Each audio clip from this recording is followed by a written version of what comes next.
예수님과 어떤 사람의 대화를 들으면 의아한 생각을 금할 수가 없습니다. 예수님께서 어떤 사람에게 나를 따르라 하고 말씀하시자 그 사람이 매우 난감한 표정을 지었어요. 그에게는 병들고 나이 많은 아버지가 있었습니다. 지금 막 세상을 떠났는지 아니면 병이 깊어 오늘 내일 사이에 임종을 앞둔 처지인지 정확히는 알 수 없지만 아무튼 예수님을 따라가려는데 부친의 장례가 그의 앞을 가로막은 상황이었습니다. 그렇다면 예수님께서 과연 그렇겠구나. 하나님은 부모를 공경하라 하셨다. 장사를 잘 마치고 나를 찾아오너라. 이렇게 허락하셨더라면 좋았을 것 아니겠습니까? 그런데 예수님의 말씀은 전혀 달랐습니다. 죽은 자들로 가서 자기의 죽은 자들을 장사하게 하고 너는 하나님의 나라를 전파하라. 인간적으로 생각하면 아주 냉정하신 대답이었습니다. 어버이 주일을 맞이한 우리 그리스도인들은 부모님 생각만 하면 가슴이 뜨거워지는 것을 어찌할 수가 없습니다. 어려운 시대에 자신을 희생하면서 자녀를 위해 모든 것을 바치셨던 부모님, 하나님을 알지 못했던 시기에 예수 그리스도를 구주로 받아들여 믿음을 후대에 물려주신 부모님이 있는 가정은 더욱 그렇습니다. 저 역시 부친이 먼저 별세하시고 홀로 남은 어머니가 이제 노쇠하셔서 거동하는 것도 불편하시고 인지 능력이 점점 떨어지는 것에 대한 안타까움을 금할 수가 없습니다. 주님 부르시는 날까지 정성껏 모셔야 한다는 것이 내 마음의 숙제로 남은 까닭에 먼 곳에 갈 계획을 세울 때마다 가장 먼저 어머니 건강 상태가 염려가 됩니다. 그런데도 예수님께서는 왜 인간적 효성을 떳떳이 인정해 주시지 않으셨을까요? 뿐만 아니라 더욱 알 수 없는 일이 잇따라 일어나고 있습니다. 또 다른 어떤 사람은 주님을 따르려고 작정했을 뿐만 아니라 아버지를 장사 지내야 할 조건도 없는 홀가분한 몸이었어요. 단지 가족에게 가서 작별 인사만 하고 싶었습니다. 그때 주님은 그에게 이렇게 말했죠. 그는 주님께 이렇게 말했습니다. 주여, 내가 주를 따르겠나이다마는 나로 먼저 내 가족을 작별하게 허락하소서. 여러모로 생각해도 당연한 요구라고 할 수 있습니다. 장례처럼 오랜 시간이 걸리는 것도 아니고 잠시의 작별의 시간만 필요할 뿐입니다. 혹시 가족이 못내 서운해한다면 결심이 약간 흔들릴 수도 있을 겁니다. 그래도 가족과 충분한 대화를 나누어야 할 것이고 가족의 의사도 들어봐야 옳은 일 아니겠습니까? 어버이 주일이며 가정의 달인 지금 이 사람의 말은 잘못되었다고 할 수 없습니다. 그러나 예수님의 말씀은 정말 뜻밖이었어요. 손에 쟁기를 들고 뒤를 돌아보는 자는 하나님 나라에 합당하지 아니하니라. 쟁기질은 논밭에 곡식의 씨앗을 뿌리기 위해 묵은 땅을 가는 일입니다. 엄청나게 힘이 들 뿐만 아니라 온전한 집중력이 요구되죠. 여기서 쟁기를 잡았다고 하는 것은 생명의 씨앗을 심기 위해 믿음의 길에 들어선 상태를 의미합니다. 쟁기질을 하는 농부가 뒤를 돌아보아서는 안 되는 것처럼 믿음의 길을 가기로 작정한 사람은 세상의 일에 눈길을 돌리지 말아야 한다는 그런 의미의 말씀입니다. 결과적으로 가족과 작별 인사도 하지 말라는 매정한 말씀이라는 오해가 나올 수도 있게 되었습니다. 주님께서는 왜 이렇게 말씀하셨을까요? 복음서를 읽으면은 가정과 가족에 대한 예수님의 말씀에 의문을 표하는 사람들이 있습니다. 예컨대 예수님의 어머니와 동생들이 밖에 와 있다고 알려드리자 내 어머니와 내 동생들은 곧 하나님의 말씀을 듣고 행하는 이 사람들이라 하셨습니다. 듣기에 따라 가족의 입장에서 몹시 서운한 마음이 들었을 것입니다. 더 난해한 말씀은 자기 집안 식구들이 원수가 될 수 있다 하시면서 아버지나 어머니를 나보다 더 사랑하는 자는 내게 합당하지 아니하고 아들이나 딸을 나보다 더 사랑하는 자도 내게 합당하지 아니하며 또 자기 십자가를 지고 나를 따르지 않는 자도 내게 합당하지 아니하니라, 이런 교훈을 내리셨습니다. 가정과 가족으로 인해 기쁨을 느끼는 우리에게 이 말씀은 분명 모순처럼 생각될 소지가 큽니다. 오늘의 말씀을 자세히 들여다보면 예수님과 대화를 나눈 사람들은 모두 3명이었어요. 가정이나 가족 문제를 제기한 두 사람보다 앞서서 먼저 예수님 앞에 자발적으로 나온 사람이 있었습니다. 그는 예수님을 향해 어디로 가시든지 나는 따르겠습니다, 그렇게 말했어요. 아주 적극적이고 용기 있는 사람이죠. 예수님의 말씀이나 치유의 사역을 깊은 관심으로 바라본 끝에 내린 중대한 결심이었습니다. 이 결심에 대한 예수님의 대답이 떨어졌습니다. 여우도 굴이 있고 공중의 새도 집이 있으되 인자는 머리 둘 곳이 없도다. 이 말씀이 승낙입니까? 거절입니까? 비록 완곡하게 말씀하셨지만 그 말씀은 확실한 거절이었습니다. 불허하신 이유를 압축한다면 그대는 인자의 고통에 참여할 수 없다, 이 어려운 길을 따라오지 못할 것이다, 이렇게 해석할 수 있겠습니다. 인간으로 오신 예수님의 삶은 몸을 눕힐 거처도 없는 나그네의 길이었습니다. 오직 하나님의 영광을 위해 자기를 버리고 십자가를 지는 고난의 길, 이 길을 그대는 도저히 따라올 수 없다고 그렇게 말씀하신 것입니다. 고단한 육신을 쉬게 할 곳이 어디입니까? 가족이 있는 가정입니다. 여우의 굴이나 새들의 집을 말씀하시는 예수님의 마음은 가정을 향하고 있습니다. 인성을 지니신 인간 예수님이 머리를 두고 편안히 쉬고 싶은 곳 역시 가정인 것입니다. 육신의 아버지인 요셉이 일찍 세상을 떠난 후 어머니 마리아에게 효성을 다하며 여러 동생들을 돌보았던 인간으로서의 예수, 그 몸으로 공생애를 시작하실 때 가정을 떠나야 하는 엄청난 괴로움이 있었을 것이 분명합니다. 세상에서 가장 귀한 가정과 가족, 그리고 홀로 되신 어머니, 아무리 해도 갚을 길 없는 효성의 도리. 예수님은 그 누구보다도 사람의 머리 둘 곳에 대한 간절함을 잘 아시고 그것을 중요시하셨습니다. 그러므로 자발적으로 따르겠다고 나선 이 사람이 가족에 대한 그리움에 사무쳐 도중에 그만 돌아가 버릴 가능성이 있음을 환히 꿰뚫어 보신 거예요. 예수님께서 육신의 거처를 떠나 고난의 길을 걸어가시는데 제자들이 어찌 그 길을 따르지 않을 수 있겠습니까? 아마 이 사람은 주님을 따르는 일이 머리 둘 곳도 없는 가난과 십자가에 달려야 하는 고난의 행진임을 아직 깨닫지 못하고 있었던 것 같습니다. 이 사람의 신상을 밝혀주는 구절이 있어요. 이 본문의 병행 구절인 마태복음 8장에 따르면 이 사람은 서기관이었습니다. 한 서기관이 나와 예수께 아뢰되 선생님이여 어디로 가시는지 저는 따르리이다 그랬습니다. 일단 서기관이 이런 결단을 했다는 것은 아주 놀라운 일이었어요. 예수님을 잡아 죽이기 위해 끊임없이 모의하고 결국은 십자가에 못 박았던 세력이 바로 서기관, 대제사장, 그리고 장로들, 바리새인들이 아니었습니까? 서기관은 율법을 가르치고 해석하는 율법 전문가입니다. 성경을 필사하며 어려운 구절을 풀어주는 최고의 학자 그룹이었어요. 그러나 이들을 대부분 학자의 자리에 머물지 않고 권력과 가까이해서 산헤드린 공의회 의원으로 진출하기도 했습니다.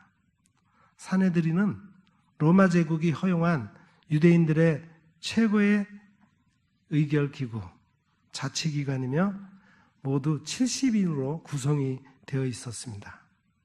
여기에 상당수의 서기관들이 의원으로 활동했어요. 정치 권력과 종교 권력을 함께 누렸던 계층이라고 하겠습니다.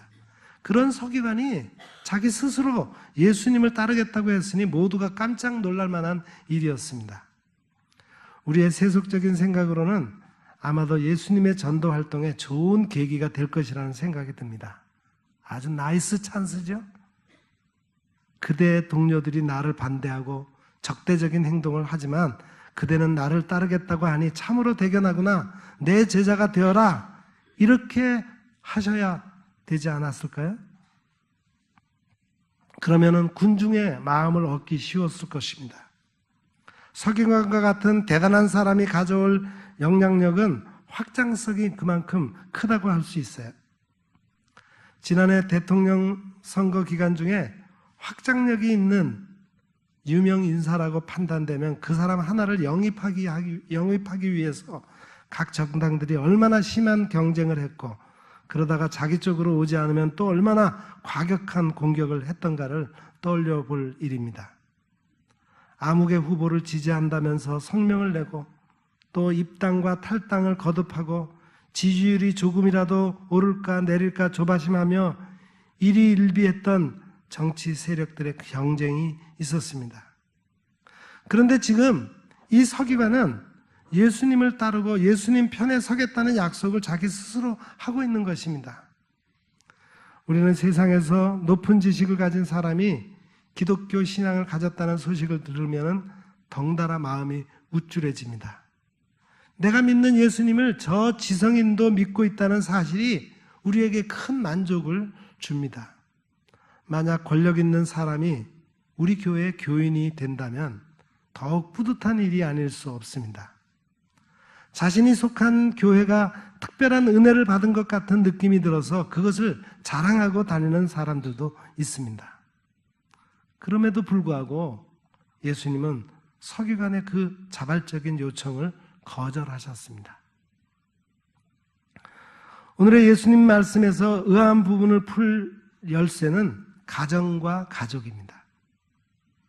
주님을 따르는 신앙의 길에 우리가 넘어서야 할 최고의 봉우리가 곧 가정과 가족이라는 말씀이에요. 예수님께서 인간의 모습으로 계실 때 가장 귀중하게 여기셨고 하나님의 나라를 전파하기 위한 공생의 길로 나가실 때 가장 어려웠던 일이 가정과 가족을 남겨두어야 하는 문제였습니다. 예수님의 교훈은 아주 명백합니다. 세상의 최고의 가치인 가정과 가족보다 더 귀한 것이 하나님의 나라를 소유하는 신앙이라는 말씀이에요. 그래서 예수님은 과격할 정도로 신앙의 길과 가정의 문제를 대비시키고 계십니다. 처음 주님께 나온 서기관에게 그대의 머리를 눕힐 따뜻한 가정까지 뒤로 하고 나를 따를 수 있겠는가 하고 물으셨습니다. 즉흥적으로 주님을 따르겠다고 하는 마음의 이면에 아직 해결하지 못한 가정과 가족에 대한 미련이 있음을 보셨습니다. 뿐만 아니라 가정과 함께 세상에서 높은 직책을 버리기 어려워하는 마음까지도 꿰뚫고 계셨습니다. 남에게서 대접을 받으며 안락하게 살아왔던 과거를 이겨내기 어려운 사람인 것도 아셨습니다. 두 번째 사람은 제자 중에 또 한 사람이라고 그렇게 기록이 되어 있습니다. 어떤 제자인지 명확히 알 수는 없지만 신약학자들 가운데 아마 빌립이 아닐까라고 하는 주장이 있습니다. 요한복음에서는 빌립이 벳세다 사람으로서 예수님을 만나 나를 따르라는 말씀을 듣고 친구까지도 데리고 나온 것으로 되어 있어요. 그 친구의 이름이 나다네일이고 복음서에서는 바돌로메라고 불렸던 인물입니다. 그러나 이 제자가 빌립이라는 구체적인 증거는 없습니다. 아무튼 이 사람도 예수님을 따르는 것에 가장 마음이 걸렸던 이유가 아버지의 장례라는 가정사였습니다. 만약 이 사람이 빌립이었다면 그의 성격을 짐작할 만한 사건이 성경에 기록되어 있어요. 예수님께서 광야에서 5,000명을 먹이셨을 때의 일입니다.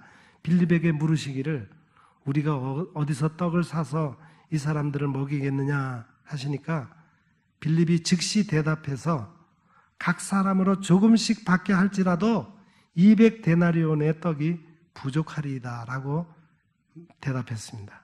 아주 철저한 사람입니다. 눈찜작이나 계산 능력이 거의 완벽에 가까웠어요. 그렇다면 이미 부친의 장사 계획이 다 수립되었을 것이고 장례 절차도 머릿속에 정리를 마쳤을 것입니다. 예수님께서는 그런 제자에게 말씀하시기를 가정의 일이 세상에서 매우 중요하지만 그보다 더 귀한 것이 하나님의 나라를 전하는 것이라고 하셨습니다. 오늘 본문에서 우리를 의아하게 했던 죽은 자들로 자기의 죽은 자들을 장사하게 하고 너는 가서 하나님 나라를 전파하라 하신 말씀을 다시 우리가 살펴보아야 하겠습니다. 이것은 그리스도인들이 장례의 의무를 소홀히 해도 된다는 말씀이 아니고 장례를 지내는 사람을 죽은 자들이라 하신 것도 아닙니다. 깔뱅은 이 말씀에 대한 주석을 이렇게 했어요. 진정으로 살아있는 사람이란 자신의 모든 삶을 하나님께 대한 순종에 집중하는 자들이요, 세상의 관습을 지킨다면서 죽은 자에게만 몰두하고 하나님을 무시하는 자들은 죽어있는 사람이나 다름이 없다는 뜻이다. 하나님을 믿지 않는 사람들은 죽음으로써 세상의 일을 끝내고 관습적으로 장사를 지내면 그만입니다. 그와 차원이 다른 신자들은 하나님 나라가 있으므로 죽음이 끝일 수가 없어요. 자신의 삶을 하나님께 집중시킨다면 죽음으로 마칠 수 없는 구원의 나라가 있습니다. 그러므로 세상에서의 가정의 일보다 하나님의 나라의 일이 더 중요하다는 말씀입니다. 세 번째 사람이 등장하는 구절은 마태복음에는 없고 여기 누가복음에만 나옵니다. 이 사람은 아주 간결하고 솔직하게 가족과 작별하고 오겠다고 했어요. 거듭 말하지만 사랑하는 가족과의 작별 인사가 잘못된 것이라고 할 수 없죠. 예수님께서 쟁기질을 하는 자가 뒤를 돌아보는 것이 합당하지 않다고 하신 말씀에 대해서 과거에 집착하면 안 된다는 해석이 있지만 가족과의 인사가 과거의 집착은 아닙니다. 오직 가족의 중요성을 강조한 것입니다. 이 세상에서 가장 가치가 있고 가장 사랑하는 가족보다 더 귀한 것은 곧 하나님의 나라이며 예수 그리스도를 따르는 일이라는 그런 의미가 있는 겁니다. 오늘 말씀에서 예수님을 만난 사람들은 신앙과 가족 사이에서 갈등을 겪고 있다는 공통점이 있어요. 가족은 이 세상에서 최고의 가치를 갖고 있으며 신앙은 하나님의 나라를 위한 최상의 가치가 있습니다. 예수님께서는 이 사실을 인정하시면서 그 가운데 하나님 나라를 전파해야 하는 신앙의 우선순위를 확실하게 가르쳐 주신 것입니다. 자칫 잘못 생각하면 예수님께서 장례도 지내지 말고 가족과의 작별도 필요 없다고 하셨다는 극단적인 해석이 나올 수 있습니다. 아는 게 아니라 예수님이 가족과의 불화와 분쟁을 조장하셨다고 비난하는 반기독교적 세력도 없지 않습니다. 그러나 예수님께서는 세상에서 제일 가는 가족에 대한 사랑과 의무를 하나님 나라와 신앙에 직접 견주신 것입니다. 예수님이 소년 시절을 보내며 성장기에 있을 때 얼마나 효성이 지극했는지 성경은 이렇게 기록하고 있습니다. 예수께서 함께 내려가사 나사렛에 이르러 순종하여 받드시더라. 그 어머니는 이 모든 말을 마음에 두니라. 누가복음 2장에 있는 말씀이죠. 하나님의 아들이시면서도 인간 부모님에게 완벽한 효성을 바친 것입니다. 어머니 마리아는 아들의 말과 행동을 무심하게 보지 않았습니다. 순종의 행위가 얼마나 완전하였는지 알 수 있게 하는 그런 대목입니다. 가족에 대한 사랑과 효성은 십자가의 자리에 이르기까지 변함이 없었습니다.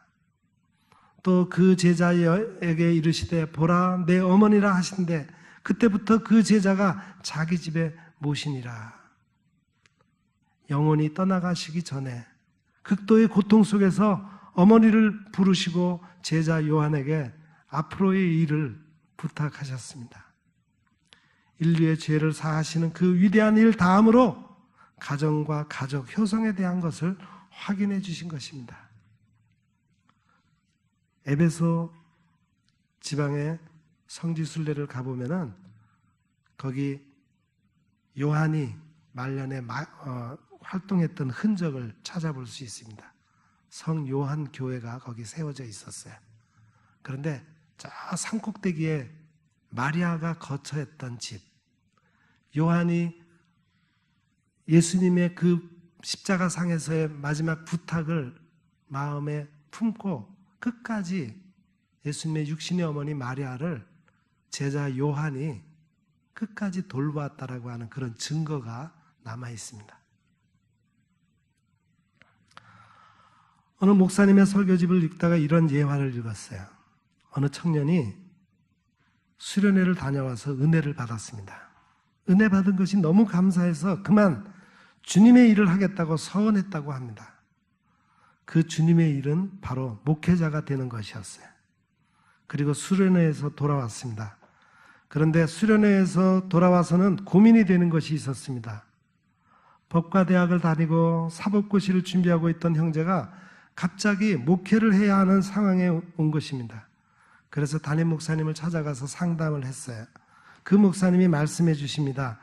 꼭 목회자가 되고 선교사가 되어야 주님의 일을 하는 것이 아니다. 자신의 삶의 자리에서 복음을 전하는 자가 되어야 한다고 말씀하십니다.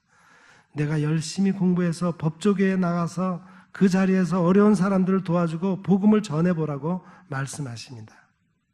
그 말씀을 듣고 그 청년의 고민이 해결되어 있습니다. 우리가 너무나 잘 아는 예화 아닌가요? 너무나 잘 아는 개념입니다. 그런데도 우리는 늘 이런 실수를 범하고 있다는 말입니다. 오늘 본문에 나오는 두 번째, 세 번째 사람의 잘못은 무엇입니까? 주님을 따르는 일과 가정을 섬기는 일을 별개의 일로 보고 있다는 사실이에요. 주님을 따라가는 것이 가정을 버리는 것으로 여기고 있습니다. 아닙니다. 오히려 그가 주님을 따라가는 것이 바로 가정을 살리는 일이 아닙니까? 하나님 나라로 향한 여정 가운데 그의 가정도 있고 그의 직장도 있고 그가 몸담고 살 삶의 자리가 위치하여 있는 것입니다. 문제는 우리가 하나님 나라를 향하여 가면서 이런 삶의 자리를 만나느냐, 아니면 예수님을 따라가지 못하고 이런 환경 속에 매몰되어 가느냐 하는 차이인 것입니다. 우리는 지금 1년 중에 가장 밝고 아름다운 5월을 가정의 달로 삼고 있으며 5월의 둘째 주일을 어버이 주일로 정해놓았습니다. 세상에서 더할 나위 없이 좋은 이 계절이 가정의 따뜻함을 상징적으로 나타내고 있습니다. 오늘 본문에 예수님께서 세 사람을 만나신 때가 언제인지는 알 수 없지만 마태복음에 의하면은 배를 타고 가버나움을 떠나시기 직전에 일어난 사건이라 했습니다. 그 뒤로 배에 물결이 덮치는 풍랑이 왔으며 주님께서 그것을 잔잔하게 하신 것을 보면 5월의 햇살과 초여름의 갈릴리 호수를 연상할 수 있습니다.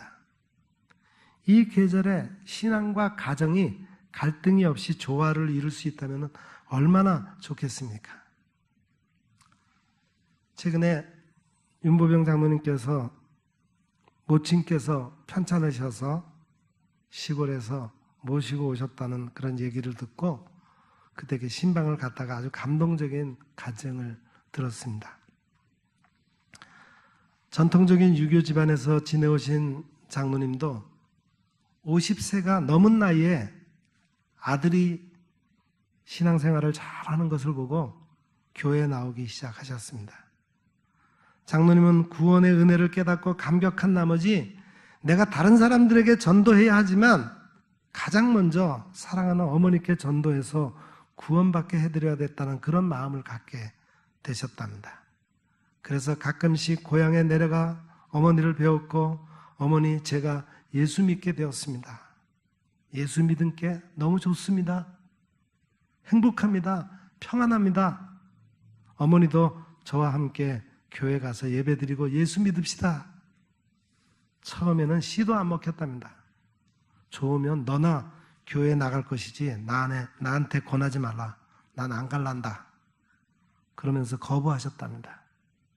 나중에는 화까지 내시면서 나한테 강요하지 말라고 하셨답니다.